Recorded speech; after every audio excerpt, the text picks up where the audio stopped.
बोलिए वृंदावन बिहारी लाल की जय।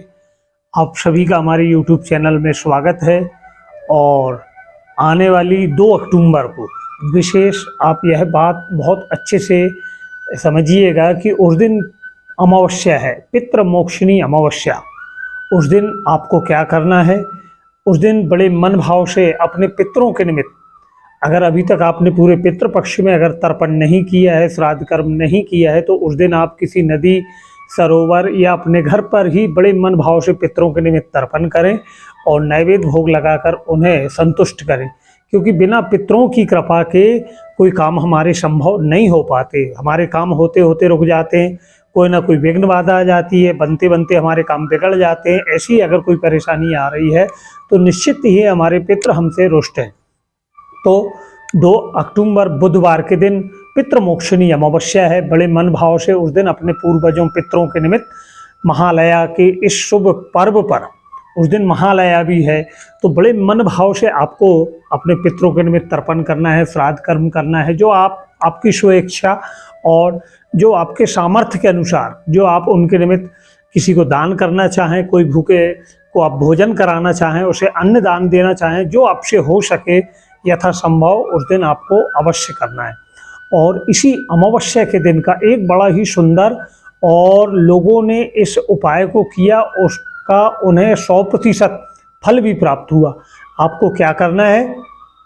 उसके पूर्व में, अमावस्या के एक दिन पूर्व ही आप एक बेल वृक्ष का जो फल होता है उसे ले आएं। ऊपरी भाग काट लें, उसका ऊपर का थोड़ा सा ढक्कन, और अंदर का जो भाग है, उसका अंदर का जो गूदा है उसे निकालकर उसे खाली, एक नारियल की डुक्कू की तरह एक कटोरे जैसा खाली हो जाएगा। और उसके पश्चात आपको क्या करना है? थोड़ा सा आटा को घी में भूंजना है। जैसे आप सत्यनारायण भगवान का प्रसादी बनाते हैं, पंजरी का प्रसाद, उस आटे को घी में भूंजना है और उसमें आपको शक्कर मिलाना है। शक्कर खड़ी हो, पिसी वाली ना हो। और शक्कर और आटे के उस मिक्सचर को उस जो बेल वृक्ष का जो खाली वाला डुक्कू है, कटोरा है, उसमें भर लेना है। और भरने के बाद अमावस्या के दिन प्रातः की वेला में अपने घर के प्रत्येक सदस्यों से उसको स्पर्श कराना है। और जो भी परेशानी हो वह परेशानी बोलकर सब लोग बड़े मन भाव से उस बेल वृक्ष को, जो फल है, उसे स्पर्श करना है, घर के हर एक कमरे में घुमाना है। और उसके बाद आपको जाना है किसी पीपल वृक्ष के पास, और पीपल वृक्ष के पास जाकर बड़े मन भाव से उस पीपल वृक्ष का पूजन करें, दीपक लगाएं, जल चढ़ाएं, मीठा जल, धूप बत्ती जलाएं। और उसके बाद वह जितना बड़ा आपने बेल फल लिया है उतना ही उस बेल वृक्ष के पास आपको गड्ढा करना है, और उस बेल वृक्ष को वहाँ पर अंदर उस मिट्टी में रख देना है, उस गड्ढे में रख देना है और मिट्टी डाल के पूर देना है। और अक्षत लेकर, पुष्प लेकर प्रार्थना करना है कि हमारे जीवन की जो परेशानी है, जो हमारे घरेलू परेशानी है, जो रोग है, यह सब दुख है, दरिद्र है, वह हमसे आज दूर हो रहा है। और यह उपाय केवल अमावस्या के दिन ही आप कर सकते हैं। और इसका जो समय है यह 10 बजे के पूर्व में आपको करना है। 10 बजे के बाद आपसे हमारा हाथ जोड़ के निवेदन है कि आप इस उपाय को कतई ना करें।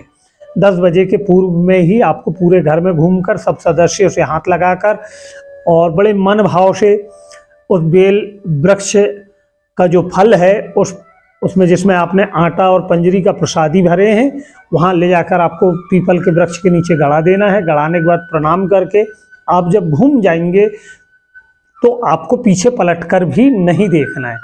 आप या तो पैदल गए हो तो सीधे अपने घर की ओर आ जाएं, या तो गाड़ी से गए हो तो गाड़ी ऐसी लगाएं कि वहाँ से पलटने के बाद आपको वापस उस पीपल के वृक्ष तरफ, आपको अगर ऐसा लगे भी कि कोई आपको आवाज़ दे रहा है तो आपको पलटकर पीछे नहीं देखना है, सीधे अपने घर आना है, हाथ पैर धुलना है और घर में प्रवेश करना है। बड़ा ही यह सटीक सा उपाय है जिन्होंने इसको किया है।